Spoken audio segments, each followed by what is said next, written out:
Assalamualaikum warahmatullahi wabarakatuh. Halo teman-teman, balik lagi ke podcast saya, aku Ray, dan hari ini kita bakal bahas topik yang cukup penting, tapi agak sensitif, tapi ini penting banget, yaitu talak dalam ajaran Islam. Hari ini aku ada tamu spesial, yaitu Pak Roni, yang insya Allah akan berbagi pandangan dan pemahaman beliau. Assalamualaikum Pak Roni. Waalaikumsalam warahmatullahi wabarakatuh. Terima kasih Ray. Senang bisa diajak ngobrol di podcast ini. Pak Roni, mungkin kita mulai dari yang paling dasar dulu ya. Sebenarnya apa sih talak dalam Islam?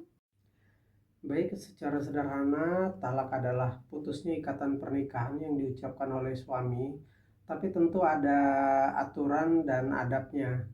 Dalam Islam, talak bukan hal yang dianjurkan, tetapi juga tidak diharamkan jika memang sudah tidak bisa dipertahankan. Jadi talak itu boleh, tapi bukan pilihan utama ya Pak?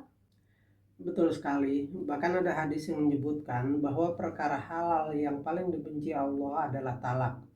Artinya, Islam sangat menjaga keutuhan rumah tangga. Kalau dari Al-Quran sendiri, apakah ada ayat yang membahas soal talak? Ada salah satunya di surat Al-Baqarah ayat 229 yang menjelaskan bahwa talak itu ada tahapannya dan tidak boleh sembarangan. Islam mengatur talak supaya tidak merugikan istri dan tetap ada keadilan. Berarti tidak asal emosi lalu menjatuhkan talak ya? Iya, itu yang sering disalahpahami. Talak seharusnya dilakukan dengan kesadaran, pertimbangan matang, dan sesuai aturan agama, bukan karena marah sesaat. Pak Roni, mungkin banyak yang belum tahu. Talak itu ada jenis-jenisnya ya? Betul, secara umum ada talak raj'i, yaitu talak yang masih memungkinkan untuk rujuk kembali selama masa iddah.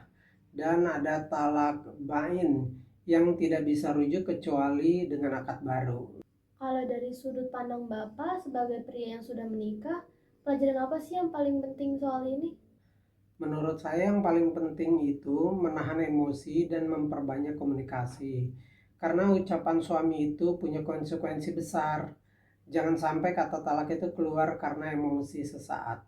Di zaman sekarang, angka perceraian cukup tinggi. Menurut Pak Roni, apa pesan Islam yang paling relevan untuk pasangan masa kini? Islam mengajarkan musyawarah, sabar, dan saling memaafkan. Talak itu jalan terakhir, bukan solusi pertama. Kalau masih bisa diperbaiki, maka perbaiki rumah tangga itu lebih utama dan lebih berpahala. Masya Allah, terima kasih banyak Pak Roni atas sharingnya ya. Dari obrolan ini kita bisa belajar bahwa talak dalam Islam itu ada aturannya, penuh pertimbangan, dan bukan perkara main-main. Sama-sama Rey, semoga podcast ini bisa bermanfaat dan bisa jadi pengingat untuk kita semua. Amin. Terima kasih juga buat teman-teman yang sudah mendengarkan. Saya Rey, pamit undur diri. Wassalamualaikum warahmatullahi wabarakatuh.